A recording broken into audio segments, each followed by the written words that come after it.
Magkukultivate ako ngayon ng aking mga pananim kasi kailangan siyang hulukayin para ang ugat maging presko.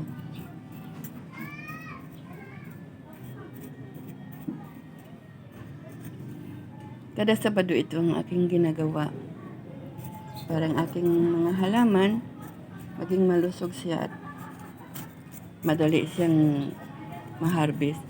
20 to 25 days, ma-harvest ko na siya. Yan mga pitsay ko. Mustasa. Ito naman yung kangkong ko.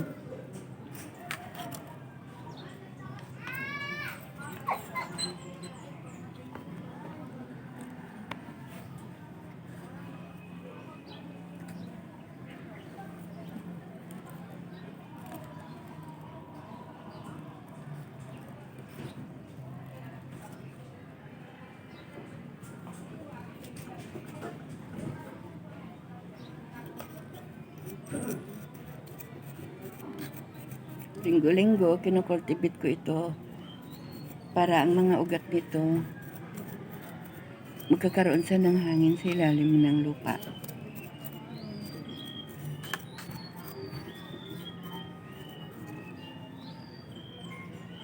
Saka yung mga damo, binubunot ko. Kasi isa rin ito sa dahilan kung bakit ang mga tanim kong mga gulay ay mga papayat. Kasi naagaw siya ng paglaki, naagaw siya ng pagtaba ng aking mga gulay.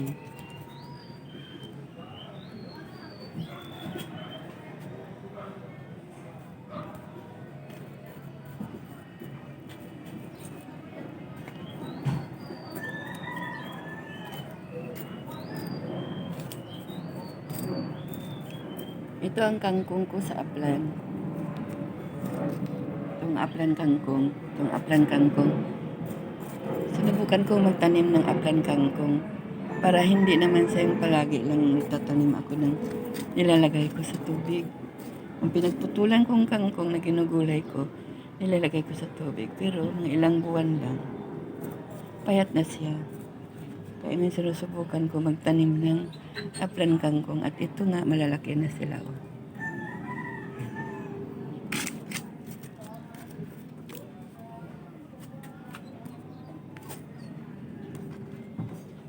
Ito naman mga pitsay ko, bukchoy. Mga matataba na siya. 15 days pwede ko na itong harvestin.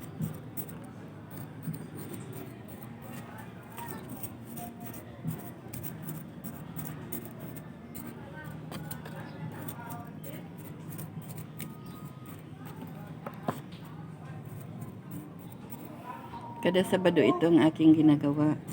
Kinukultivate ko ang mga lupa para ang mga ugat magkaroon siya ng hangin sa ilalim.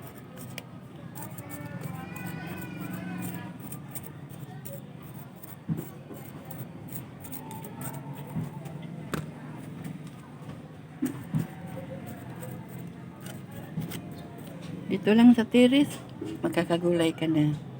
Kaya gayong mga aking mga kababayan dyan, ang aking mga careers, mga kaibigan ko, alam ko ang pagtanim, hindi biro, pero magtiyaga lang, magkakaroon din tayo ng pagkain sa hapagkainan. Mga gulay man o anumang bagay dyan.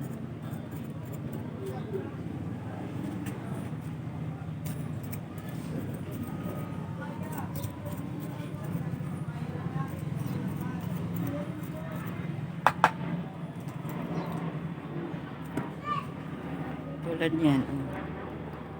Ito, malalaki na itong aking mga kangkong.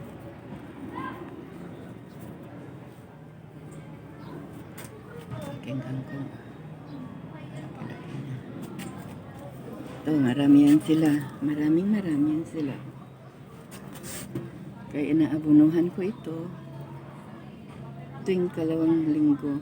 Pero pakunti-kunti lang ang ginagawa ko para hindi mamamatay ang kanilang mga ugat. Pag nasobrahan ng abono, namamatay din sila. Ito naman ang aking mga kamatis. Namumulaklak na ang aking patula. Malapit na ako magkaroon ng pagka-harvest na.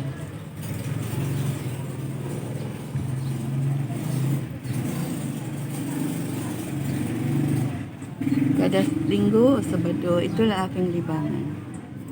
Kaya tayo, mga lola dyan o mga kapatid ko dyan, mga kapitbahay, simulan na ninyo magtanim dahil itong libangan ko.